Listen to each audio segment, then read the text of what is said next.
Hey YouTube, it's Dr. D, surgeon with a gun. All of us who shoot probably get tired at some point of shooting at paper. So you just saw me shooting at a dynamic target that I made for next to nothing. So I figured I'd make a video showing you how to make that.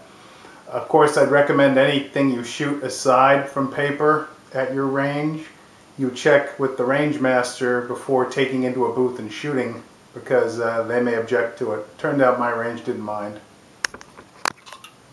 Alrighty, here's my can, which has been shredded a little bit by the shots today. But basically, I just use an empty soda can. I use empty so we don't make a mess at the range.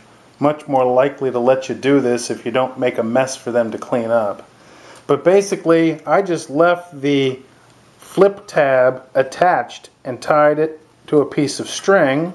And then at the other end of the string, you can put a clip or whatever kind of affixment device you want, because it obviously has to be clamped to the carrier. Most ranges, like the one you saw in the beginning, have a carrier which takes out paper targets back and forth. So that's it. You basically shoot this thing, you throw it away when you're done, and it basically costs you next to nothing aside from a piece of string and a clip which you can reuse. So assuming you have a nice supply of soda cans around, just let them dry out and take them on into the range.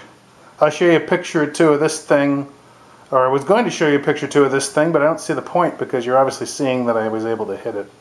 Have a good day, everybody. Ciao.